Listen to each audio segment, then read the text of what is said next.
आबादी मैदान में अबुआ आवास योजना और ग्राम गाड़ी योजना के शुभारंभ के अवसर पर मंच पर उपस्थित हमारे झारखंड के अत्यंत कर्मठ अनुभवी झारखंड टाइगर माननीय मुख्यमंत्री श्री चंपाई सोरेन जी, यहाँ उपस्थित झारखंड सरकार के तमाम माननीय मंत्रीगण, तमाम माननीय विधायकगण, तमाम आदरणीय पदाधिकारीगण, यहाँ उपस्थित हमारे दूर दूर से आए हुए माताएं बहनें, हमारी दीदियां, भाई, मीडिया के बंधुगण, आप सबको मेरी तरफ से झारखंडी जोहार, नमस्कार।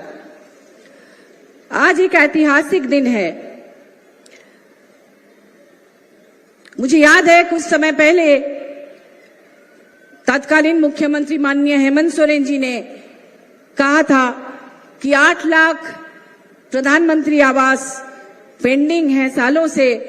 हम लोग लगातार प्रयास कर रहे हैं, जाकर मंत्री से मिल रहे हैं दिल्ली में जाकर, लेकिन हमारे साथ भेदभाव बढ़ता जा रहा है।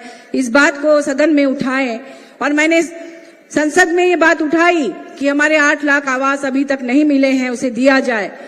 लेकिन लगातार राज्य सरकार के प्रयास के बावजूद वो जब नहीं दिया गया, तब माननीय मुख्यमंत्री हेमंत सोरेन जी ने उस समय कहा कि हम अब किसी से भीख नहीं मांगेंगे, हम खुद ही देंगे आवास हमारे भाइयों को, माताओं को, बहनों को। और उन्होंने अबुआ आवास योजना लॉन्च की। यह उनकी महत्वाकांक्षी योजना है। आप सभी जानते हैं कि झारखंड सालों से विस्थापन का दर्द झेल रहा है। अगर आप आंकड़ों में जाएं तो आप देखेंगे कि कितना प्रतिशत लोग बेघर होकर दर दर की ठोकरें खा रहे हैं। उनका नाम पता तक कोई नहीं जानता, वो कहाँ है, क्या कर रहे हैं। ऐसे में ये अबुआ आवास योजना से आपको अपना घर मिलेगा।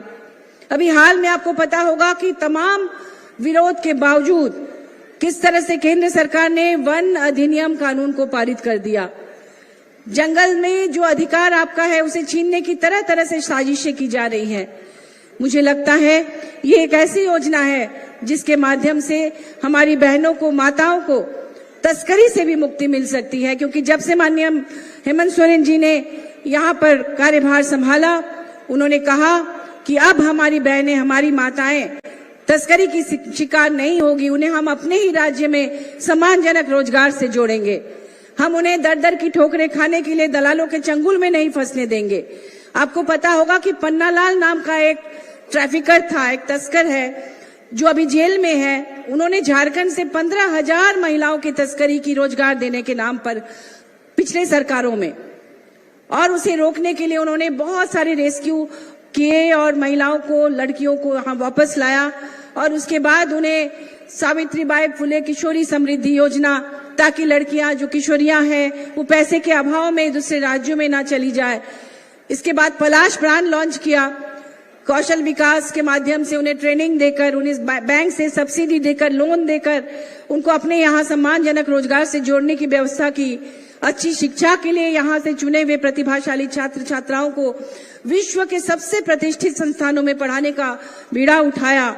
और इस तरह से न जाने कितनी योजनाएं उन्होंने लॉन्च की। और उनका एक ही कहना हम हर सभा में, कार्यक्रम में, मीटिंग में सुनते थे कि जब हमारा राज्य प्राकृतिक रूप से इतना समृद्ध है, इतनी खनिज संपदा है कि हम पूरे देश को खनिज संपदा सप्लाई करते हैं, तो पिछले राज्यों में नीचे से दूसरे नंबर पर हमारा राज्य क्यों रहेगा। हम इसे किसी भी तरह से नंबर 1 राज्य बनाएंगे, इस देश का सबसे विकसित राज्य बनाएंगे।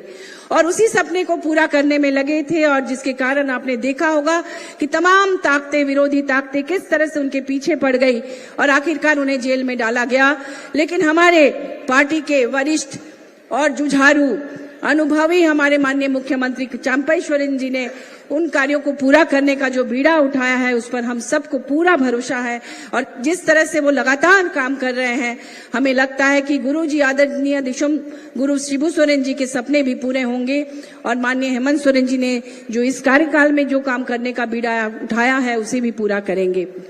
ग्राम गाड़ी योजना, ये भी ऐतिहासिक योजना है, क्योंकि आप सभी जानते हैं कि झारखंड किस तरह से भौगोलिक रूप से दुर्गम इलाके यहाँ है। हम लोग जब दूसरे राज्यों में जाते हैं, या कलकत्ता में या मुंबई वगैरह में जाते हैं, वहां लोकल ट्रेन्स होते हैं, रात को 11-12 बजे भी लोग काम करके अपना घर वापस आते हैं।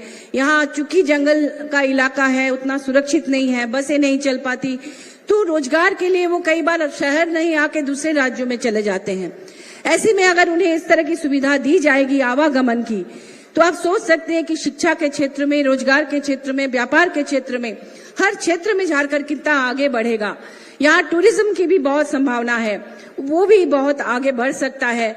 और जब राजस्थान जैसा एक इलाका जो कि बंजर रहा है, जहाँ रेत ही रेत है, वो टूरिज्म से इतना कमा सकता है, तो मुझे लगता है कि हमारा राज्य भी बहुत आगे बढ़ेगा। और माननीय मुख्यमंत्री चंपई सोरेन जी, गठबंधन की सरकार और माननीय हेमंत सोरेन जी और गुरुजी का सपना, ये तीनों मिलकर निश्चित रूप से हमारे राज्य को बहुत आगे ले जाएगा। और वह दिन भी दूर नहीं जब हमारा राज्य पूरे देश का नंबर 1